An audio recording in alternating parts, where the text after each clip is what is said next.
Vice. Kamusta Welcome po to kayo? the Manila City Council Session Hall. Wow. Ito ang opisina nyo. Tuwing Martes at Huwebes, lahat ng nahalal na konsyal ng Maynila, dito kami nag-gather. Nag-iisang anak si Vice Mayor Isko sa ikalawang pamilya ng kanyang ama. Mahirap pa raw sa daga ang pamumuhay nila noon. Alright, pag tinitingnan nyo yung litrato nyo dyan, ayan ba ang pinangarap nyo? Hindi. Bata pa lang kayo? Hindi. Pangarap ko maging kapitan ng barko. Dahil pag naging seaman ako, yayaman ako. Paano nyo ilalarawan yung pamumuhay ng pamilya? Tatay ko, nag-iistiba sa pier 8. Ano Kasi- nag-i-estiba? Istiba, yun yung sa pier. Yung bumubuhat ng mga kargamento, mga desako. Sa murang edad, natuto na raw mangolekta ng basura si Vice Isko sa Divisoria. Basura, tapos paano Bebenta namin. nyo? Okay. Tapos, bibigay ko sa nanay ko. Yung, Magkano kinikita nyo nun? pag kumita ako ng 20, 30, malaki na yun. So pinagsasabay nyo, nag-aaral kayo, at the same time nagtatrabaho talaga Yes, kayo. right. Kasi hindi pumapayag nanay ko. Kasi ang pangarap ng nanay ko talaga matapos ko high school. Sa munisipyo, nakilala rin namin ang isa pang kababata ni Vice Isko sa Tondo. Na gaya niya ay dati ring nag-artista, si Nognog. Sa estado ng buhay niya, talagang mahirap si Kois eh. Minsan, lumalaban pa lang yan na pupunta lang ng patay yan doon para makakain lang ng konti. Ganun. Ganun siya ganun ka-miserable buhay niya dati.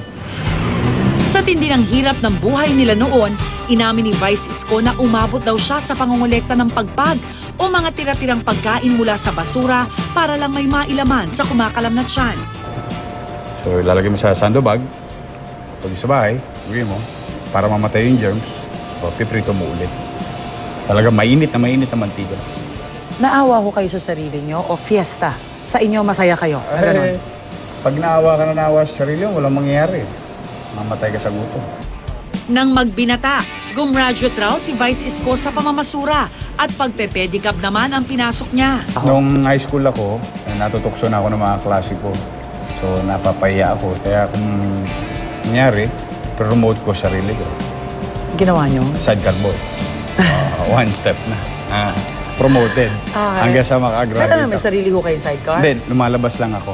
Magkano naman ho? Ang boundary noon, depende. Kapag may stereo, 50. O kapag regular lang na sidecar, 40 po.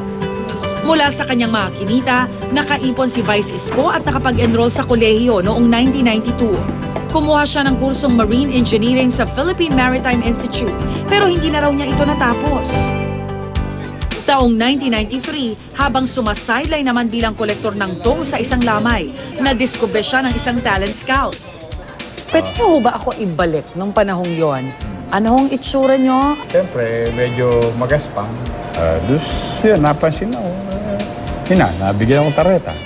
Di ba kayo napatingin sa salamin sa bahay nyo sinabing, siguro ako. Hindi ko alam, basta ang iniisip ko lang, pag nakapag-artista ako, yayaman ako.